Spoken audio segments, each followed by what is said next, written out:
Let me talk about your shoes. Ask anything. Those are impressive in yellow, and I thought yellow might be banned from Georgia Locker.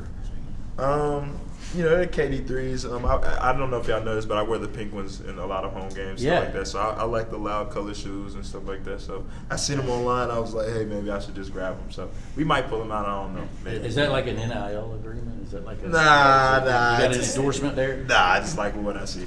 Okay, go ahead with the real question.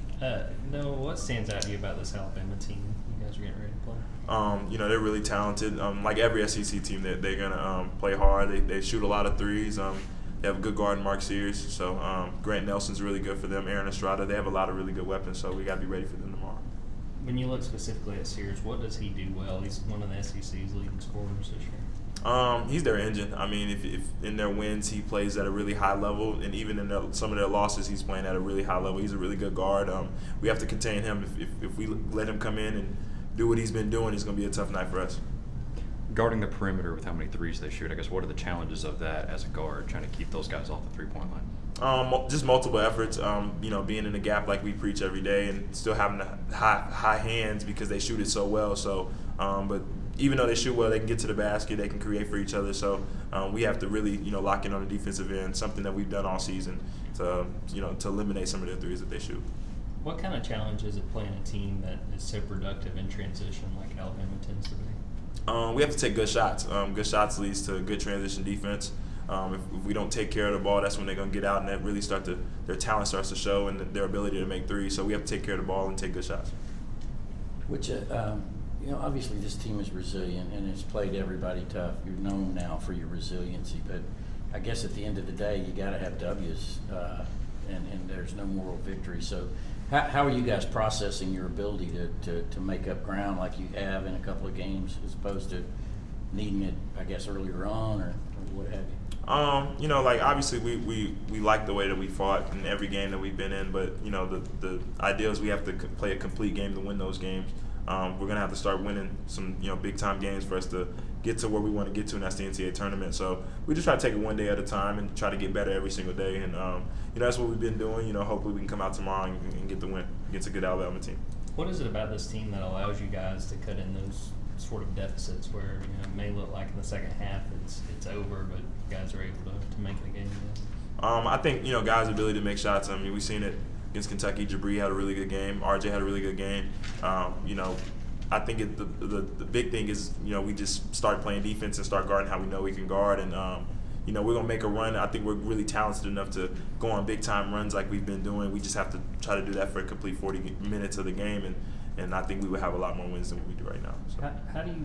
How much of an advantage do you feel like that this game is in Stegman? I mean, to get a team of Alabama's caliber, but they got to come play on Mills Court. I think it's huge. Hopefully, the fans come in tomorrow and make it challenging for them. But, it's been tough for a lot of teams to come into Stegman and beat us on our home floor. I mean, Tennessee did it, but it was a 12-round fight in that one. So, if the fans are rocking tomorrow and we do what we need to do, I think it's going to be tough for them. What's it been like as a player to feel that out there on the court and sort of what the atmosphere has been like in Stegman? It's been fun. I mean, just knowing that all the fans are behind us and, they want us to be successful. They want the basketball team to do really good things. I think that's the best thing, just knowing that you have fans that are really supportive of our success.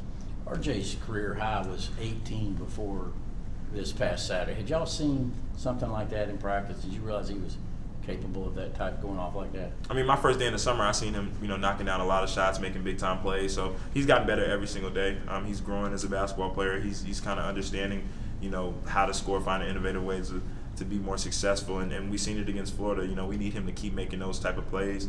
That's when we're at our best, when he's doing what he does and playing the transition, knocking down shots and stuff like that. So he's a really good player. I'm excited for him that, he had his career high. I wish we got the win for him, but, it happens. Blue and Silas specifically have had some big plays throughout the season as a veteran guard. How have you seen their development as freshmen just from the start of the season to now? Just being more confident. They make big time plays. Like you said, they're really good players. I think they got a chance to really do big things here. They just keep getting better every single day, and I'm excited for them. And, as a veteran guard, you try to help them out as much as possible, but sometimes they make plays, and I'll be looking like, are these dudes freshmen or are they seniors? So, they're really good freshmen. They're like 21 and 22-year-olds, in my opinion, as opposed to being 19-year-olds. Is there anything else defensively that you guys are working on besides the transition aspect that's kind of hurt you guys the last few games? Just being physical, rebounding, stuff like that. Going back to doing what Georgia basketball is about. Getting back to being about us and who we are. So get ready for tomorrow. Any other questions for Noah? I have a question. Noah, so you love to drive and attack the basket, you love to attack the defense. So with like what that other reporter said about having Luke Kane and RJ on the perimeters, what does that do for you when you're driving, knowing that you can push back out to those players? I mean it's big. You know, we have a lot of really good shooters. You know, Blue, RJ, Jabri, Silas is even a really good shooter. You know, it's easy when you can get in the lane knowing that, you know, the defense is going to collapse to me and we kick it out to them and it's like almost an automatic 3 points. So it's really good knowing we have this, you know, the ability to space the floor the way we do.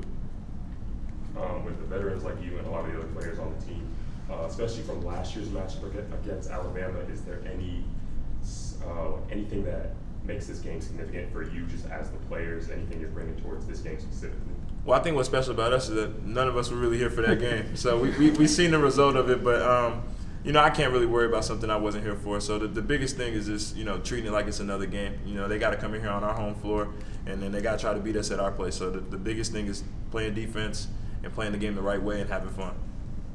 It's a big. Oh, go ahead. Sorry. Noah, you mentioned Aaron Estrada and Grant Nelson. Both these teams have big-time transfers, including yourself. So, you know, what are a few things that you've learned the first couple games that you can bring into this one? My experience. I've been in big-time games before. You know, it's just another game for me, honestly. Just trying to be, you know, at all times a leader at all times, even when I'm not scoring a lot of points and even when the game isn't going my way. Just trying to be a leader at all times. Georgia and Alabama are big rivals right now on the football field. Does that play into basketball at all? Like, is there any added bit of significance for this game for you guys? Of course. I mean, you know, we want to make noise on the basketball floor just like our football team has been doing against these other SEC teams. So, like I said, a chance for us to beat Alabama tomorrow would be huge for not just us but for the entire university. So we got to help them out for what Alabama did to us in the football season this year. So. Do you plan on slowing the game down a little bit on offense, running a little bit more half court since Alabama is such a hot shooting team right now? Now we want to play the way we want to play. You know, if Coach White says that's push the ball, that's what we're going to do. And then we have to try to slow them down on the defensive end by guarding for a full 40 minutes and being physical and tough with them. We're going to do what we do. We're not going to try to change the way we play because of another team. Anybody else? Okay. Noah, appreciate you.